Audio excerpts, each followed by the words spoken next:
Okay, magandang hapon, class. Magandang hapon, sir.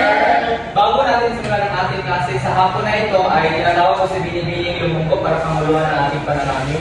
Magsitayo ang lahat. Sa ngalan ng Ama, ng Anak, ng Espiritu Santo. Maraming salamat po, Panginoon, sapagkat nagbayan niyo kami at nakarating kami ng ligtasan ng silid-aralan. Gabayan niyo po ulit kami na naway maunawaan namin ang lahat ng aming tatalakayin ngayon. Amen. Sa ngalan ng Ama, ng Espiritu Santo. Amen. Amen. Huwag lahat. Ngayong iban ka sa klase, ngayong araw na ito. Okay, mabuti. Sa araw na ito ay may tatalakayan naman tayong ibang topic. Pero bago natin simulan ang ating klase ay nasa si Carlos class. Sa likod po, sir. Sir, hindi ko siya nakakalain ni sir. Okay kung gano'n. Carlos, maaari ka bang lumipat dito sa harapan para mas marinig ko ang ating talakayan? Dito ka na. Okay, salamat. So sa araw na ito, class, ang tatalakayan natin ay variety ng wika. So sino sa inyo ang may ideya kung ano ang variety ng wika? Sir, Binibini ka, Budoy?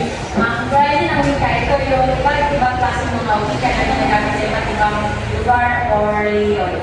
Tama. Palampakan natin si Binibini ka, Budoy.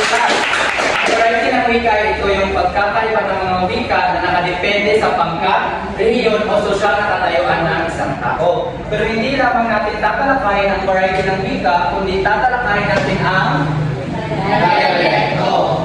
So, ang dialekto class, ito yung mga salita na nakakaiba o meron siyang mga kakaibang kahulugan sa kanyang sariling wika. So, let's say for example, may dialekto na Cebuano, Ilonggo at iba pa. Sir, mali ka po bang magbigay ng halimbawa nito? Okay. Halimbawa ito ay ang dialekto ng Bulacan. Meron silang salita na Barako na ibig sabihin ito po ay matapang. At sa Batangas naman, meron silang salita ng Gapan na ibig sabihin po ay duyan. So ngayon ay magtatawag ako ng isang estudyante kung saan ibibigay niya ang kanyang ideya tungkol sa dialekto o kung ano ang dialekto. Tinatawag ko si Binibining Abenyangke.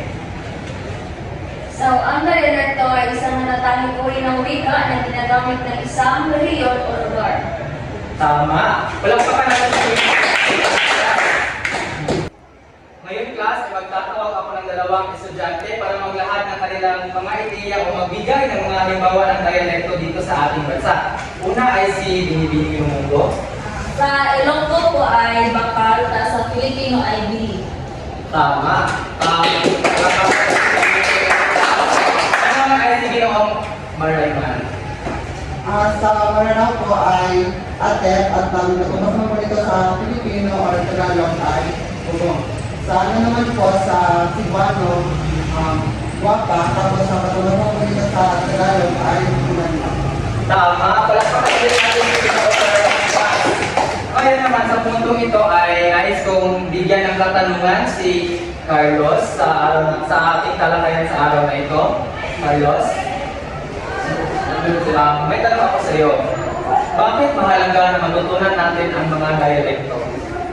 Mahalaga ito dahil mahalaga pag-aaral ng dialekto dahil naglalalim ito ng pag-utawa sa puso. Palakpakan natin si Carlos sa araw na ito. Para naman ma-summarize ang ating pinag-aralan sa araw na ito ay magtatawag ako ng isang estudyante para ilahad ang kanyang mga natutunan sa araw na ito. Tinatawag ko si Ginoong Molina para ilahad ang kanyang mga natutunan sa araw na ito. Ang natutunan ko sa araw na ito ay ang dialekto po ay ito ay ginagamit po isang variety ng wika na ginagamit ng ibang tao dito sa bansa o kasi sa bansa. Palakpakan natin si Ginoong Molina. Talagang nag-cooperate sa ating klase sa araw na ito. Okay, class, para sa inyong pagtataya sa hapon na ito ay nais kong kumuha kayo ng ballpen at bibigyan ko kayo ng worksheet para sagutan ninyo sa loob ng 2 minuto.